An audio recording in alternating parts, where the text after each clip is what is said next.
지금 현재까지도 핫하게 논의되고 있는 CSIS 그 미사일 기지 보고서. 미국 정부가 이 타이밍에 김영철이 뉴욕을 안 와? 이씨 그래갖고 무슨 의도를 갖고 했다. 이거는 좀 아니라 이거죠. 결국 상업용 그 위성 사진을 분석하는 건데 돈 줘야 돼요 이거. 소위 대북 상업용 위성 사진 분석 거기에 도전장을 내는 거죠. 의식의 흐름대로 방송한다. 워싱턴에서만 보이는 워싱턴. 네가 모르는 워싱턴.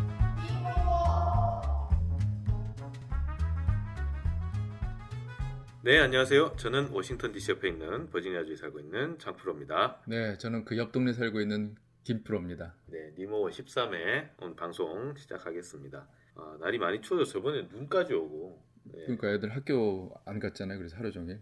안 갔어요? 네, 참 별것도 아닌데 저 북쪽은 뭐 이게 장난하냐고 그럴 테겠지만 이 버지니아만 하더라도 눈이 조금만 오면은 아침에 이제 스쿨버스가 제대로 못 다니고 뭐 얼고 뭐 난리가 나니까 아예 뭐 2시간 늦게 와라. 그러다가 아예 오지 말라고 또 다시 오더라고. 나는 그러면 부모들은 어떻게 하나 진짜 그게 항상 궁금해. 애들을 그냥 놔둘 수도 없고 참. 나중에 그거 좀 알아서 좀. 다 어떻게 방법이 있더라고. 우리도 뭐 애들 그럴 때 어떻게 키웠는지 모르겠는데 어떻게든 뭐 방법을 마련해 갖고 넘어가고 옆집에 뭐 맡기고 뭐 그럴 수도 있고 뭐 알아서 하는 방법도 있고 애를 데리고 가 직장에. 저희들이 이번 방송에서는 지금 현재까지도 핫하게 논의되고 있는 그 CSIS 전략국제문제연구소의 그 미사일 기지 보고서에 대해서 얘기를 해보고자 합니다. 김프로님께서 또 위성 사진에 얽힌 여러 가지 뒷얘기들을 좀 많이 가져오셨어요. 네. 아주 흥미진진합니다 지금. 그래서 저희들이 이 미사일 기지 보고서 의미, 파장 그리고 이 사건을 우리가 어떻게 봐야 될지 이런 부분들을 깊게 다뤄보겠습니다. 니모 13회 시작하겠습니다. 네가 모르는 워싱턴. 네가 모르는 워싱턴. 니모어 듣고 계십니다. 네, 그래서 그 CSIS 이 빅터 차가 한국 석자로 있는 곳이죠. 조지타운 대학 교수도 하고 네. 그다음에 부시 행정부 때 백악관 국가안보회의에서 아시아 담당 선임 보좌관을 했죠. 유명한 사람이에요. 그래서 그 대사 지명 받았다가 막판에 그 미끄러지는 작년 말에 그래서 그것도 큰 기사가 됐었는데 그 트럼프가 뭐 코피 전략이라고 그래갖고 북한을 그 정밀 타격하는 계획을 세우고 있다 뭐 이런 얘기가 많았고 거기에 대해서 반대하는 얘기를 했더니 백악관에서 주한 미국 대사로 다 지명해놓고 막판에 그냥 카드를 뒤집었다 뭐 이런 얘기가 있는데 이제 그게 진실의 100%를 얘기하는지 안 하는지는 아직도 그렇지, 본인의 모르는 약간 거죠. 정의의 사도 비슷하게 이렇게 좀 트럼프에 대항한 그랬는데 본인 스스로 그런 얘기를 하더라고요. 이게 이제 새로운 단어가 하나 있는데 빅터 차드가 됐다고 하는데 왜 차드예요?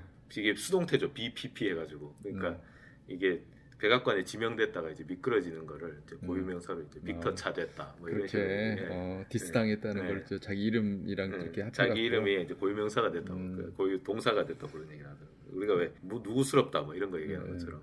워싱턴에서는 반 트럼프의 어떤 선봉에 선 사람이 됐어요 지금 상황에서는. 희한해. 사실 공화당 사람인데. 그러니까요. 그래서 아무래도 좀 북한에 대해서는 약간 터프한, 약간 강경한 그런 입장들을 좀 보여왔는데 이번에 CSIS에서 운영하는 Beyond Parallel, 그러니까 분단을 넘어서 이런 뜻이죠. 이 프로그램이 있는데 이 프로그램에서 북한 미사일 기지 보고서를 내놨어요. 이게 북한에서 운영하고 있는 미사일 기지 한 20개 정도 되는데 그러니까 북한이 알리지 않고 이렇게 몰래 하는 것들 그 중에서 한 13개 정도를 우리가 위성 사진을 통해서 확인했다.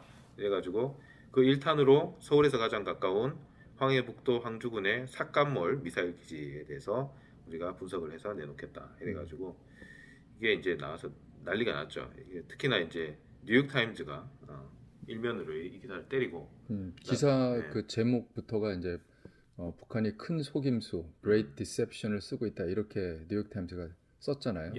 그래서 그 트럼프하고 뭐 싱가포르에서 김정은이 만난 다음에 뭐 비핵화를 하겠다고 그랬고 뭐 동창리 미사일 시험장 뭐 이쪽도 하여튼 뭔가 굉장히 비핵화 쪽으로 조치를 취할 것처럼 얘기를 했는데 실제로는 미사일 기지가 엄연하게 존재하고 지금 멀쩡하게 운영되고 있다. 비밀리에 뭐 이 얘기인데 이거 갖고 한국에서 굉장히 민감하게 받아들인 것 같아요. 아우, 난리가 났죠, 완전히. 예. 장프로도 예. 굉장히 바빴겠네 그때. 이게 그다가 이제 그 청와대에서 네.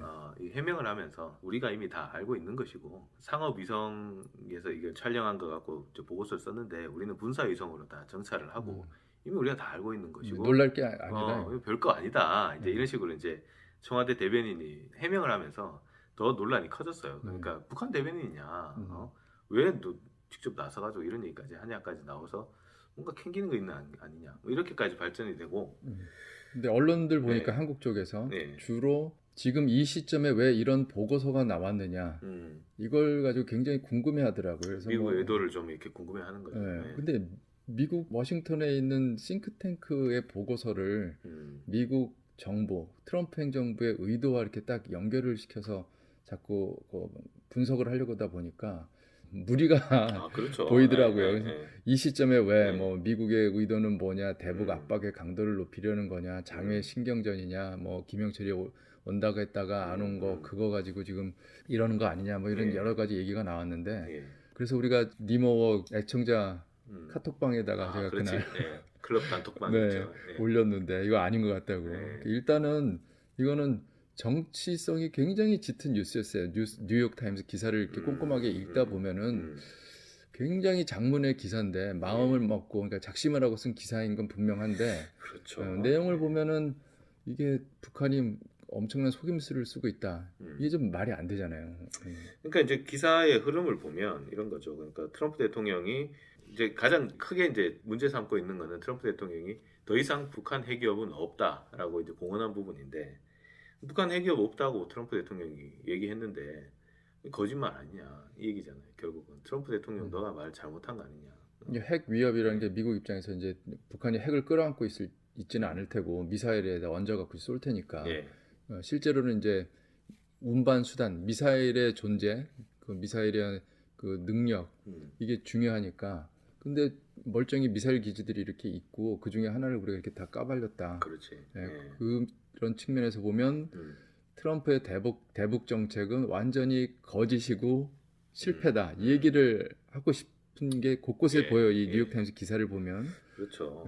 그게 보면 이게 한국 언론들에서는 약간 뭐 미국 정부의 의도에 의해서 뭐 이 연구소가 좀 뭐 정보를 받아서 한 거 아니냐, 아니면 뭐 미정부의 의지가 깔려 있는 게 아니냐 이렇게 분석을 했는데 오히려 거꾸로 보면은 미국 정부의 어떤 입장하고는 정반대, 미국 정부를 공격하는 그런 형태의 기사이죠, 사실은 뉴욕타임스 그렇죠. 기사는. 그러니까 그래서 미국 정부의 트럼프 행정부의 의도가 담겼다고 보기엔 굉장히 무리고 그렇지. 오히려 민주당이 장악한 하원에서 트럼프 대북 정책이 이제 어떤 식으로 공격을 받을 것이냐 이거를 미리 볼 수 있는 예고편이다. 제가 그 클럽 단톡방에 단톡방에 그렇게 표현을 했는데 그런 분위기가 역력하고 실제로 민주당 쪽에서 이제 당장 상원 외교위 동아태 소위 그 간사가 당장 반응을 보였잖아요. 그래서 트럼프 대통령이 김정은한테 노란하고 있다. 그렇죠. 그러니까 이게 트럼프 대통령이 뻥치고 있다는 거를, 그러니까 이란 같은 경우는 이제 핵 합의를 완전히 이제 무력화시켜 버려서 민주당이 지금 뿔이 나 있는 상황이고, 게다가 북한 관련 이제 핵 협상은 트럼프 대통령이 계속 잘 되고 있다, 잘 되고 있다. 선거 내내 저번 회에서 김프로님이 말씀하신 것처럼 주문처럼 외우고 다녔거든요. 주문처럼 이게 북한과는 잘 지내고 있다, 잘 되고 있다. 근데 도대체 잘 되고 있다는 근거는 무엇이며, 그 다음에 이렇게 잘 되고 있다고 하는데 눈에 보이는 건 없고 뭐 이러니까 민주당에서는 이걸 엄청 공격하고 싶은데 뭔가 이제 재료가 나오기만 기다리는 거죠. 근데 울고 싶은데 뺨 때린 거야 한마디로. 그러니까 야 이거 봐라 이거 자료도 이렇게 나오지 않느냐, 트럼프 이거 지금 잘못하고 있다, 이 얘기를 너무나 하고 싶은데 여기다가 하고 싶은 근거를 딱 대줬어요. CSIS가. 그리고 빅터 차가 뉴욕타임즈에 또 이런 얘기를 했다고. 이걸 이제 그 자료라고 방금 얘기를 하셨는데 그러니까 자료를 활용하면서 어떤 얘기를 했냐면 북한이 갖고 있는 시설 일부만 폐기하고 핵 관련 시설, 미사일 관련 시설, 그리고 평화협정 맺자고 그러는 거를 그걸 트럼프가 덜컥 해주는 거 아니냐.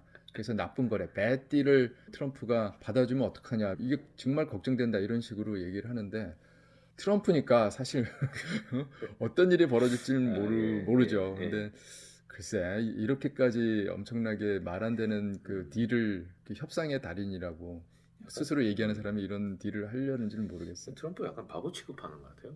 그러니까 그 워싱턴에서 특히 주류 사회에서는 트럼프가 이 정도로 조롱을 당하고 있는 거죠. 예, 그건 뭐 놀랄 게 아니고 트럼프가 대통령 되기 이전부터 우리가 봐왔던 현상이니까. 근데 우리가 봐야 될 거는 결국은 민주당이 이렇게 저번에 계속 김프로님이 말씀하신 내용들을 계속 이제 되짚어 보게 되는 게 우리가 진짜 제대로 얘기를 하고 있었던 거예요.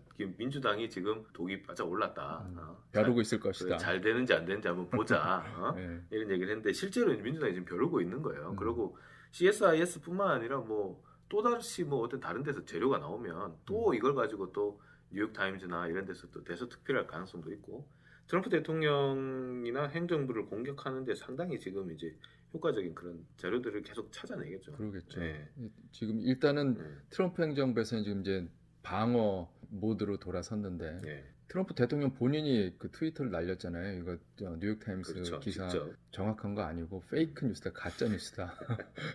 뭐 이렇게 얘기하고 국무부는 비핵화를 위한 노력에 콧방귀 끼려는 사람들이 있다. 뭐 이렇게 대변인이 직접 얘기를 했고 펜스 부통령은 이제 거기 더해갖고 2차 북미 정상회담 준비하고 있다고 본인이 재확인을 하고 핵신고 리스트 이게 굉장히 큰 논란거리였는데 지금 거기서 한 발 물러서 갖고 그거 전에 정상회담도 할 수 있다 이런 얘기를 했죠. 오히려 지금 그 뉴욕 타임즈에서 얘기한 그 방향하고 아니면 뉴욕 타임즈를 보고 한국 쪽에서 우려했던 그런 방향하고는 좀 반대로 트럼프 행정부는 오히려 가고 있고 그래요. 그래서 너무 그냥 또 민감하게 반응을 해서 진보 쪽에서는 오히려 이제 또 CSIS가 뭐냐 이래가지고 또 막 그걸 파기 시작했어. 그래서 이게 뭐 일본하고 뭐 이런데 펀딩을 많이 받고 있고 군수 산업이라든가 이런 데서도 자금을 대고 있다 이런 식으로 해서 이제 완전히 또 진보 측에서는 얘네들의 시각이 좀 대단히 편향적이다라는 점을 부각시키려고 하는데 어떤 면에서 보면 CSIS는 지금은 민주당 편 들고 있는 거예요. 공화당 편 들고 있는 게 아니라.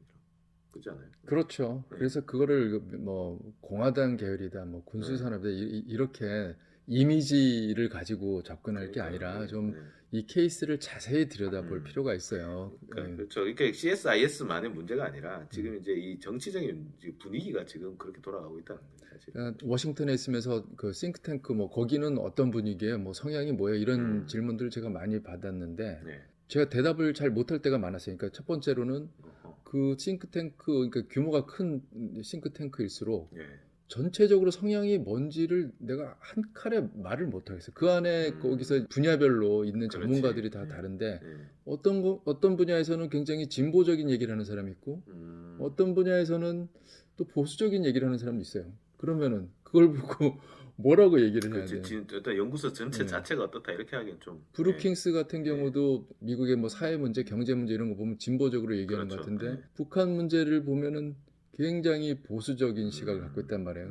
근데 지금 보수라고 하는 것도 사실은 미국 내에서 주류가 돼버린 상황이거든요. 북한 문제에 관한 한 대화가 필요하고 인게이지 해야 된다는 그 목소리가 굉장히 줄어든 게 사실이라 그래서 저 싱크탱크는 성향이 뭐냐 이러면 그걸 어떻게 단칼에 아니 그렇고 우리가 이거는 좀 여담이지만 보수하고 진보를 나누는 기준이 한국에서는 약간 이제 북한하고 친하냐 아니면은 반공이냐 그렇죠. 이런 걸로 좀 이제 보수 진보를 많이 나누는데 미국을 그런 잣대로 이제 보수 진보를 나누면은 상당히 이제 혼돈이 올 수가 있어요.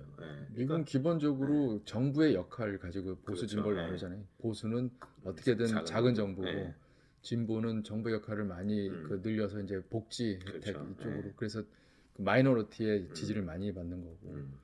근데 이거를 뭐 이게 뭐 CSIS가 보수 성향이고 뭐 약간 북한에 대해서 이제 뭐 이렇게 한다 뭐 이렇게 생각을 하는데 사실 어떤 단체든지 지금 현재는 민주당이 필요하면은 갖다가 쓸 수 있는 지금 그런 상황이고 또 그 보고서를 좀 들여다 봅시다. 왜냐하면은 뉴욕 타임즈가 뭐라고 했다라고 하는 그 전원 말고 CSIS 보고서 자체를 보면 보고서 작성자는 3명으로 돼 있어요. 빅터 차, 리자 콜린스, 그 다음에 조지프 뭐 버미데이즈라고 하고. 나 물어보고 싶어. 왜 조지프라고 그래요? 한국 언론들은? 누가 조지프라고 그래요? 미국에서 조셉이잖아. 연합이 그렇게 쓰면 이제 다 따라가요. 근데 조셉 윤 대사 있잖아요. 왜 얼마 전에 리타하신 분. 그 양반은 조지프 윤이라고 그래? 조셉 윤이라고. 조셉 윤이라고 하죠. 왜? 아니 이해가 그래서 안 가. 덤포드 합창의장도 조셉이에요. 조지프 덤포드라고 써요. 그래서 너도 이걸 모르겠어. 근데 연합에서 이렇게 쓰면 폼페오도 그래요. 제일 처음에 어떻게 썼냐면 폼페오 장관이라고 썼단 말이에요. 근데 어느 날부터 연합이 폼페이오로 쓰기 시작했어요. 그래서 저는 그냥 계속 폼페오로 계속 썼거든요. 그러니까 데스크가 그래. 아니 다 폼페이오라고 쓰는데 폼페오라고 쓰면 안 되는 거 아니야? 이렇게 해서 저도 결국 바꿨어. 그래, 한국에서는 짜장면이라 그래, 자장면이라고 해 지금. 두 개 다 써요. 네. 하여튼 어렵네. 근데 제가 얘기하는 건 버뮤데스 나는 조셉이라고 할래. 네. 조셉 버뮤데스가 제일 중요한 사람의 이 보고서에서. 그렇죠. 뭐 사실 위성 사진 분석 빅터 차가 뭐 해본 적도 없고. 난 빅터 차가 위성 사진 분석한다는 얘기는 못 들어봤고 이거는 전적으로 사진에 나와 있는 거를 보고 그다음에 그 이전에 그 관련 정보들 이걸 취합해 갖고 이렇게 해석을 한 건데 조셉 버뮤디즈는 그 분야로 굉장히 유명한 사람이잖아요. 수십 년 동안 이 일을 했던 사람이고 그 사람은 본인이 뉴욕 타임즈에서도 북한 미사일 기지 활동은 그 생존이란 관점에서 볼 때 논리적인 활동이다. 그게 무슨 기만이다 이런 게 아니라 북한 입장에서 보면 당연히 할 일을 한 거 아니야? 뭐 이렇게 얘기를 했다고. 그렇죠. 그리고 포린 팔러시하고도 나중에 인터뷰를 했는데 나라면은 그 기만이라는 표현 쓰지 않았을 걸 뭐 이렇게 얘기를 했단 말이에요. 속임수다 이런 건 아니다. 그러니까 뭐 CSIS의 입장이 뭐냐? 이래버리면 그러면 보고서 주 작성자 버뮤데스가 이렇게 얘기하면 그럼 또 이건 또 누구의 입장이냐? 그래서 그렇게 그냥 막 재단하려고 하지 말고 보고서를 일단 한번 자세히 읽고 주 작성자가 누구고 그 사람은 어떤 생각을 하고 무슨 말을 했는지를 한번 봐야 되고 그 다음에 이걸 가지고 뉴욕 타임즈가 한번 스핀을 건 거죠. 그렇죠. 조금 더 이제 의도를 좀 더 입힌 거지 거기다가. 그래서 저기 워싱턴 포스트 기사를 보면 조금 좀 결이 다르잖아요. 이것도 이제 니모 애청자 단톡방에 공지를 하신 부분인데. 워싱턴 포스트가 조금 더 정신 차리고 기사를 쓴 것 같고 하루 뒤에 썼잖아요. 맞아요. 그래서 보면은 제일 처음에 이제 워싱턴 포스트 얘기는 합의를 깬 건 아니지 않느냐. 분석가들을 얘기를 들어보면 이게 그러면은 뭐 싱가포르에서 합의한 내용을 깬 거냐, 북한이 미사일 기지를 뭐 개선하고 이런 게 그건 아니다라고 얘기한다. 그렇죠. 객관적으로 볼 때 그 굉장히 그동안 북미 협상에 대해서 비관적이고 회의적이고 뭐 강경한 발언을 했던 사람들조차도 이게 엄밀히 따지면은 유엔 결의 위반이긴 하지만 김정은은 대량 생산하겠다 핵무기를 신년사에서 그런 얘기를 했죠. 그 약속을 지킨 거 아니냐 오히려 뭐 이런 얘기가 나오고 대신 이제 워싱턴 포스트도 그렇게 이제 객관적으로 볼 땐 그런 측면이 있지만 기사 제목을 보면은 사카몰 미사일 기지가 북미 정상회담이 과연 가치가 있는지에 대해서 의구심을 갖게 한다 이런 식으로 전반적으로는 주류 사회의 그 시각을 갖고 있어요. 근데 이제 뭐라고 나 언론의 양심 이걸로 비춰봤을 때는 기만이다라는 표현은 사실 이게 좀 넘어갔다 이거지. 너무 나갔다니. 그 CNN도 뭐 비슷한 기사를 썼는데 여기도 우리 몇 번 얘기했던 것 같아요. CNN의 브라이언 타드라고 북한 문제가 나오면 이제 이 사람이 주로 취재를 해갖고 프라임 타임에 올리는데 나와서 굉장히 비관론, 회의론, 강성론자들의 그 얘기에 귀를 기울이는 사람의 그 리포팅을 하는 거 보면 CNN이잖아요.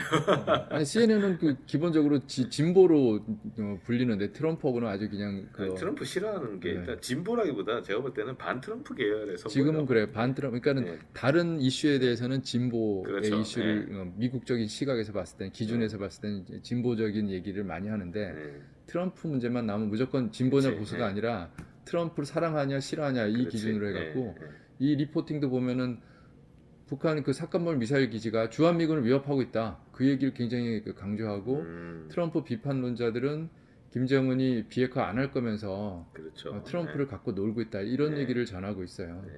그래서 그게 기만이냐 아니냐 이거는 전혀 어떤 그 리포팅에 초점이 안 되고 있다. 그러니까 자기가 해석하고 싶은 대로 다 해석을 하는 거야 지금. 근데 전 재밌게 들었던 게 NPR 뉴스, 미국의 공영 라디오 방송이잖아요. 굉장히 많은 사람들이 특히 차 타고 다니면서 많이 듣는데 저도 퇴근 시간에 빅터 차가 딱 그 나왔더라고요. 인터뷰를 해. 역시 비아레알. 네, 네. 근데 앵커가 딱 그걸 물어요. 기만 맞냐? 북한이 기만한 거 맞냐? 근데 빅터처가 대답을 안 하고 즉답을 피하고 예. 이제 북한의 뭐 핵미사일 위협 이거를 얘기를 하더라고요. 그러니까 예. 기만이냐 아니냐에 대해서는 북한이 속인다 뭐 이런 것도 자기도 얘기를 안 하고 싶은 거지. 예.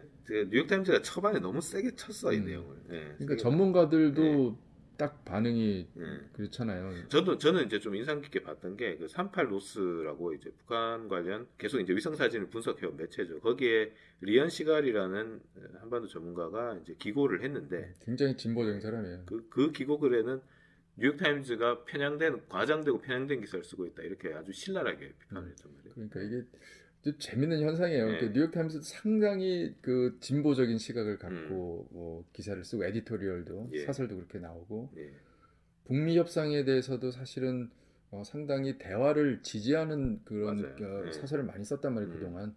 근데 이런 기사가 나오다 보니까 북한 문제에 관해서는 너무 진보 아니냐 이런 비판을 받는 리온 시갈이 뉴욕타임즈를 비판하고 있는 그런 상황이 지금 전개가 돼갖고 이건 또 뭐야 뭐 이런 생각을 갖게 돼요. 그 리언 시걸 같은 경우는 비판을 했고, 근데 또 브루스 클링너 이 사람은 또 청와대가 북한 대변인이냐 뭐 이 내용을 얘기를 하니까 조선일보가 이걸 받아서 기사를 썼어요. 그러니까 이 사람은 보수 쪽이고 헤리티지 재단이라고 이제 공화당 쪽 싱크탱크죠.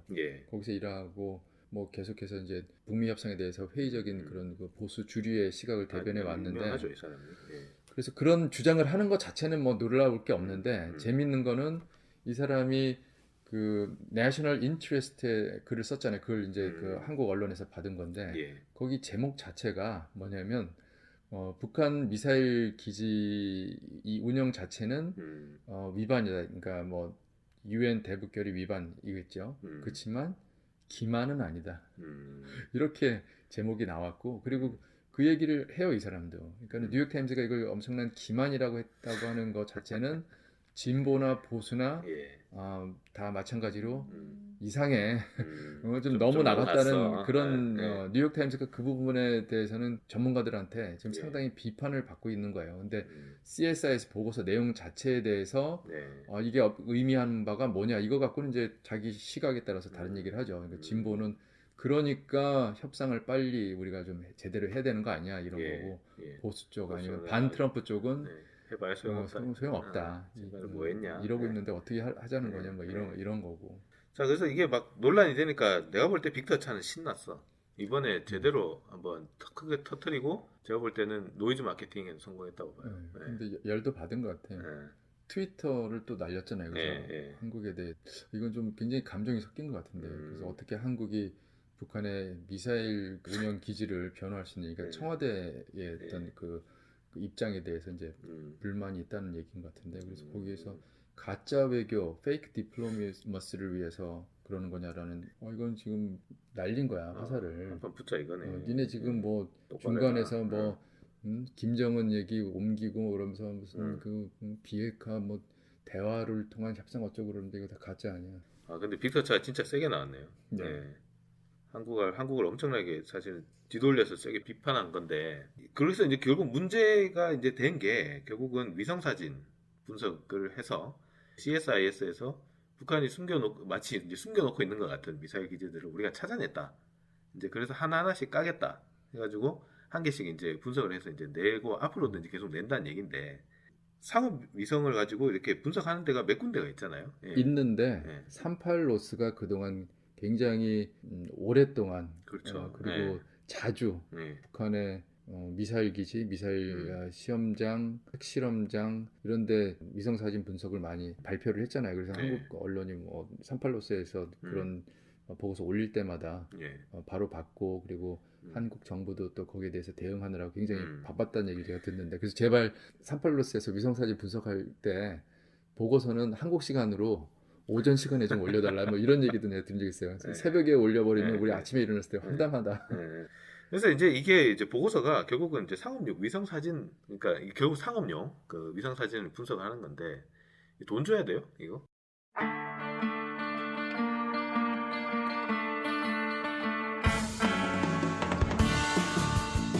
의식의 흐름대로 방송한다.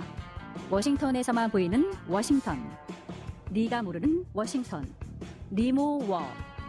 좋아요, 구독, 공유 많이 많이 부탁드립니다.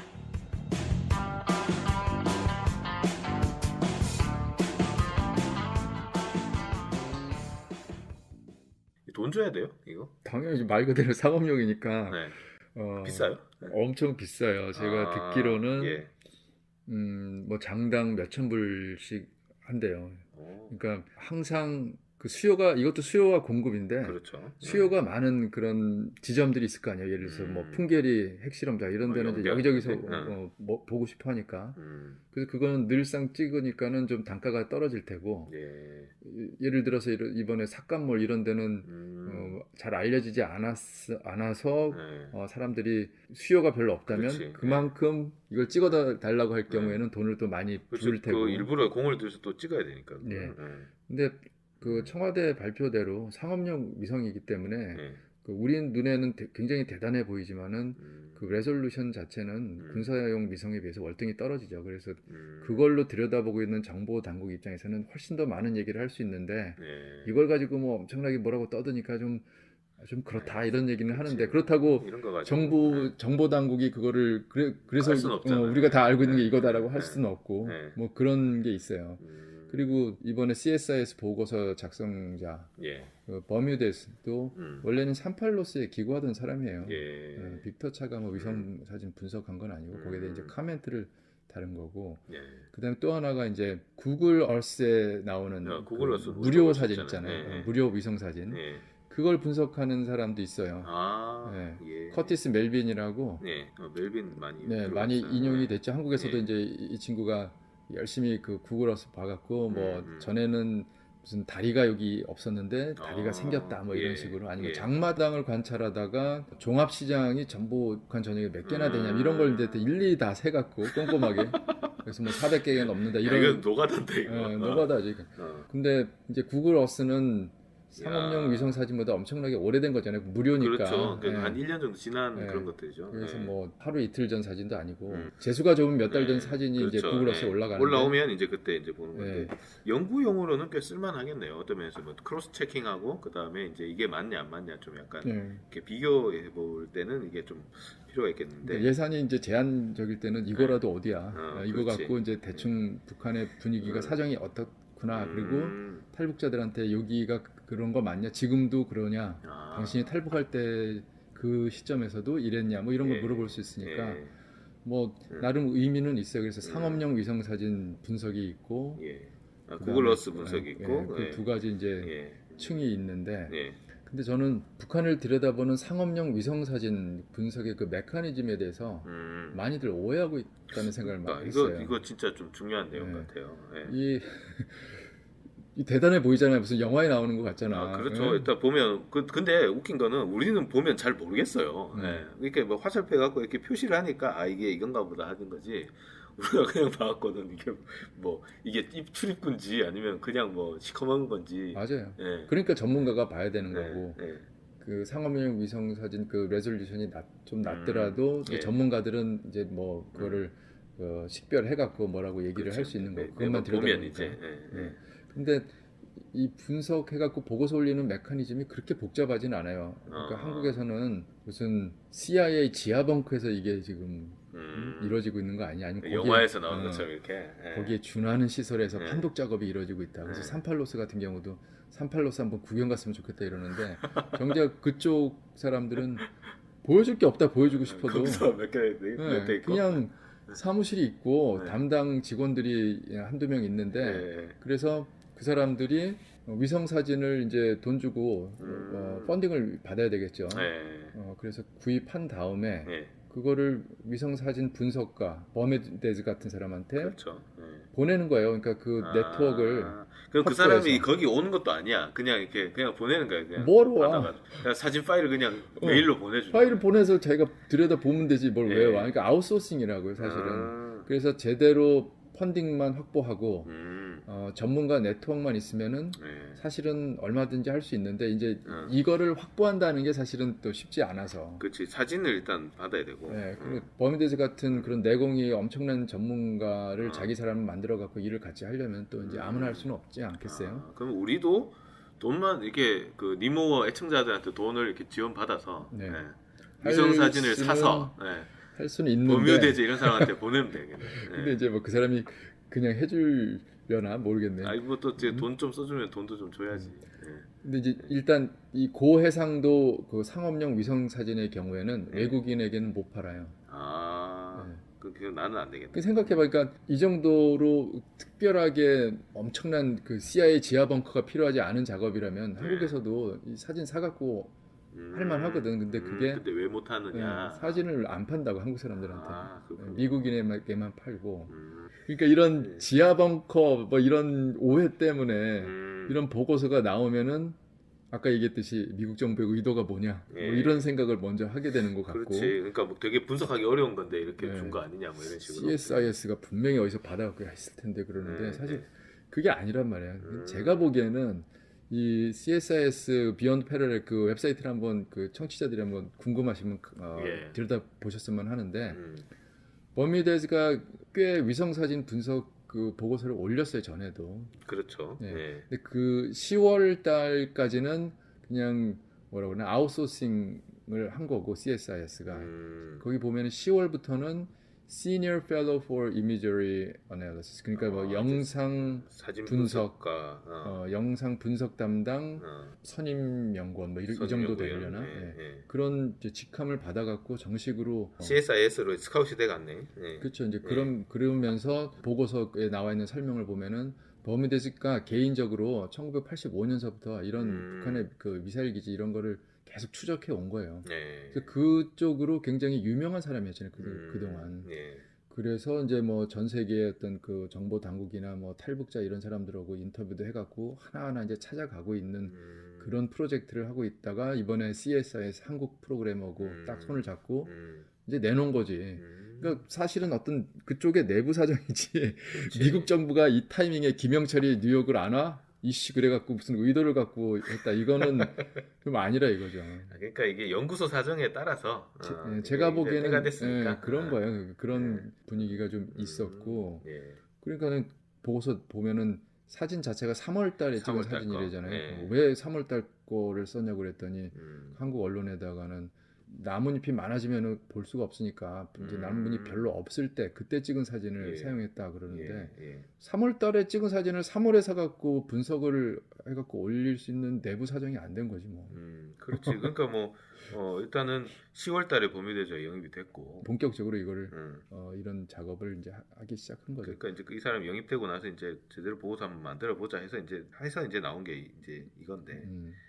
그러니까 그러다 보니까 소위 대북 상업용 위성 사진 분석을 이게 뭐 시장이 있다고 친다면 이제 좀 경쟁 구도가 생겨난 것 같아요. 그렇네요. 그 전까지 38로스가 거의 독점이었는데 CSIS 한국 프로그램이 거기에 도전장을 내민 거죠.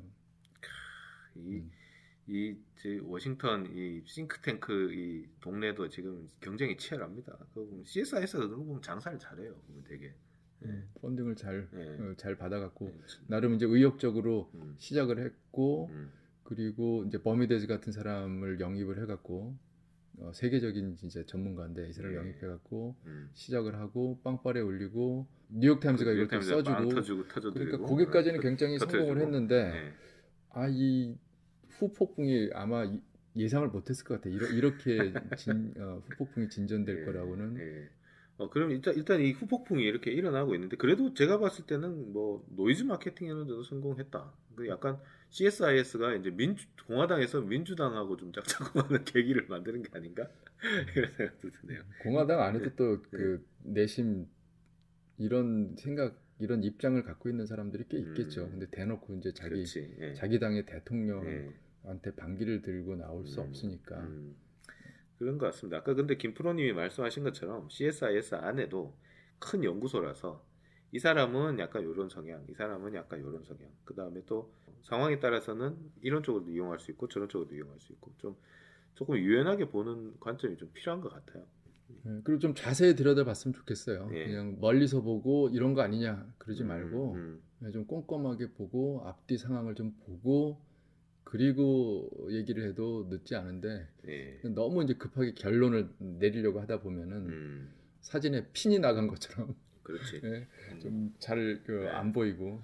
근데 뉴욕 타임즈가 너무 세게 때렸어. 너무 세게 때려가지고 다들 너무 놀래가지고 좀 그런 면도 있는 것 같아요. 그렇기 때문에 니모워 애청자 클럽 단톡방에 들어오시면 일단 니모가 방송되기 전이라도 좀 더 명확하고 자세하게 제대로 된 시각으로 미국의 분위기를 볼 수가 있습니다.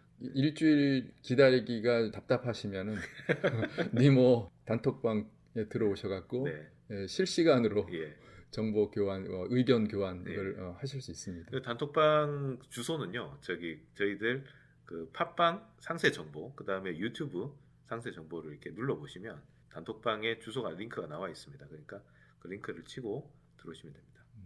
자, 그래서 오늘은 상업 위성을 분석하는 그런 어떤 연구소의 어떤 사정 이런 거에 대해서 좀 자세하게 살펴봤습니다. 정말로 어디에서도 사실 듣기 힘든 오늘 내용이었어요. 되게 저도 들으면서 와 이렇구나 사정을 이렇게 볼 수가 있구나 이걸 좀 새삼스럽게 알게 됐는데 정말 대단히 중요하고 유용한 그런 방송이었던 것 같습니다. 오늘은 이 부분을 특집처럼 돼버렸어. 그래서 네, 얘기하다 보니까 네. 이렇게 특집이 돼버렸네요. 약간 특집으로 전해드렸고요.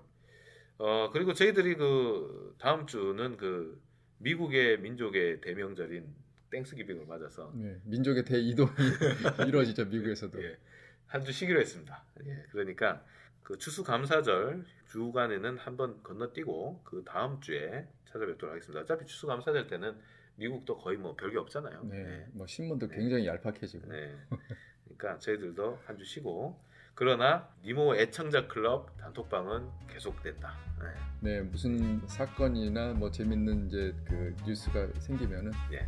저희가 또 거기서 의견 교환을 바로 할 수 있습니다. 바로 저희들이 반응을 하겠습니다. 자, 그러면은 오늘 니모 13회는 이것으로 마치도록 하겠습니다.